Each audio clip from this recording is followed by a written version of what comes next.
part 2 of our kinematic podcast. We'll continue with some additional features on the other side of this model, then jump into a model that has lots of parts and a multi-loop situation that will try to show some different workarounds in assembly mode. Now let's jump over to the other side real quick and we'll set up those parent-child relationships again. Child to parent, and this is a child to this is a parent, and lastly this is a child to this is a parent. So don't worry about this red arrow, it's just click on the parent-child relationships. And we don't need to set the last one because it's already a parent. Next we'll hit the escape key, turn off the tool, and let's set the pivots now. In this case I'm not going to worry about the orientation or direction. I'll show you some tools to do that a little bit later. Before we want to Z up on everything, but we'll just show that in just a minute. For now I'm just dropping the pivots in here. And this one will pivot along this axis. Now to show you how this works, we'll just drag a group, and if you put this in multiple gizmos mode, you can see the multiple pivots. And I can use some tools like this one, set pivot on world axis, and that'll make everything Z up. And this one's already Z up, so I'm not going to worry about it. And another tool, this tool right here, align pivots with given pivot, and I'll pick its parent. So I click on the align tool and pick its parent. And it's actually pretty close right now, but there's still an issue right now. So let's go to the top view so you can see. So its parent is in this direction, so when I align the pivots, it's going in that direction too, which is close, but you'll get a little wobble on the back axis.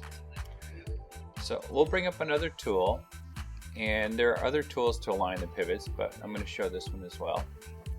So this is pivot transformation mode. If I click this, notice the rotation is kind of pasteled out. That's how you can tell if you're in pivot translation mode. So I'm just going to move this and rotate it down so that the y-axis is in line with the model. That's about right. And now I can get out of pivot transformation mode. And if I look at this object, I can see the pivot is off, so we need to align it back to its parent. So now you can see how it's right along that axis. Lastly, I'm just going to set up the kinematic links now. So we'll set this as a pivot, and this one will be a spherical.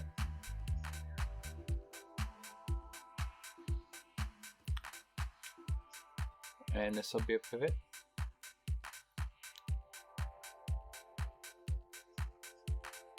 Last one, this one will be a pivot.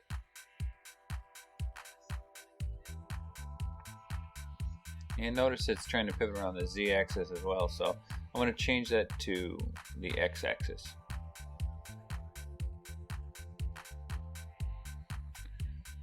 And now that rotates around, and it swivels the spherical.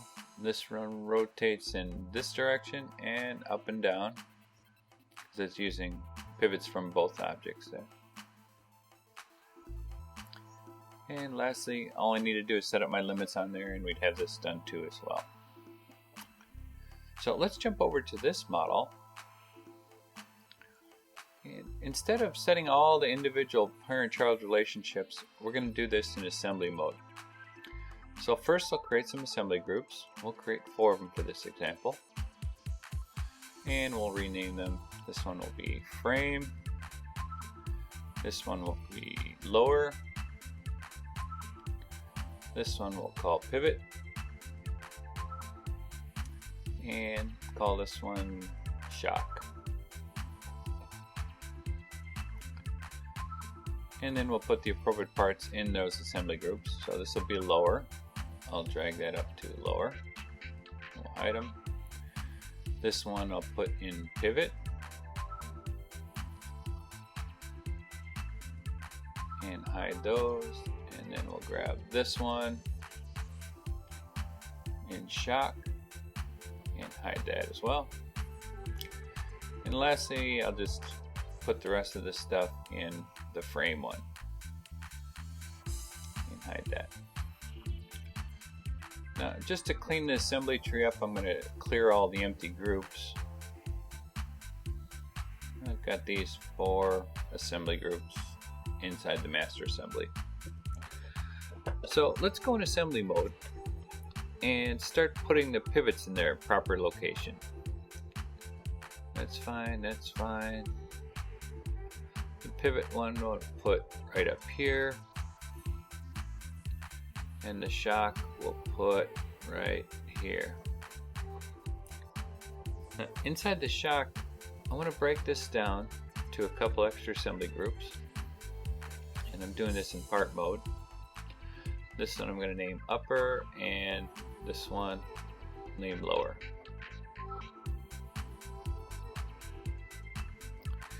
And now the upper shock we'll put in the upper assembly, and the lower in the lower.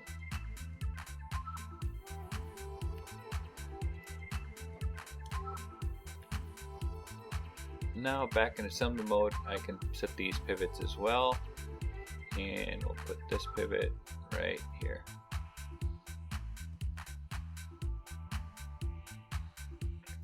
I wasn't really worried about orientation because we're going to work on that one that we did before with the world axis. So I'm going to select all the assemblies and put those in multiplications mode so we can see the different directions. And we'll set the pivot on the world axis. And that makes sure we're all going in the same direction and orientation. You can still adjust the angle as long as the direction and orientation is the same. So the lower one, we want to have it go along this axis. Still, we want to remain in the same orientation. There's a few different ways of doing it, but I'm going to do this from the side view and click this one. And this is another way to get the pivot transformation. And I can actually use numeric values to type it in. And now it's going to be picked up from its parent, so we want to make sure its parent has the same axis. So we'll click that and drag it to 32 degrees as well.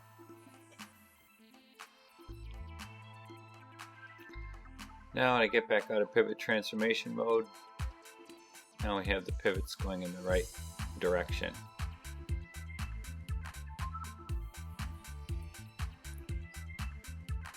So now let's set up our kinematic conditions.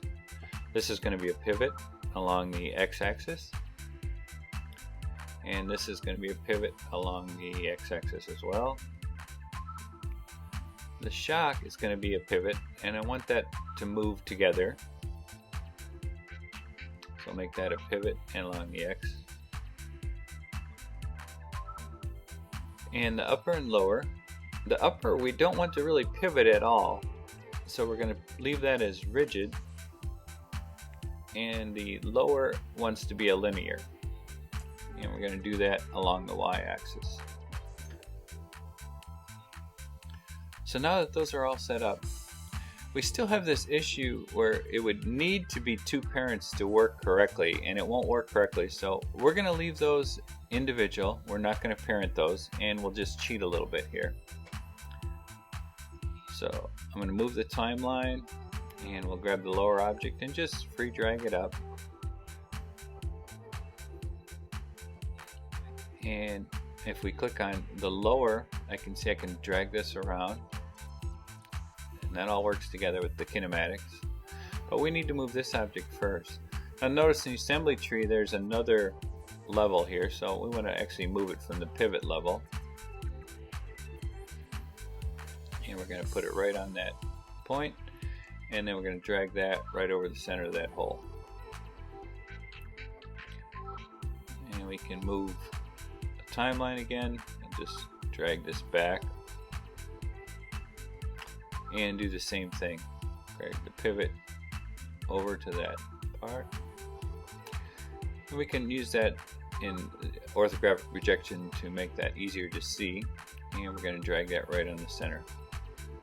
And it's not as elegant as a full kinematic system, but it does help to have some kinematic structure when doing these kinds of animations.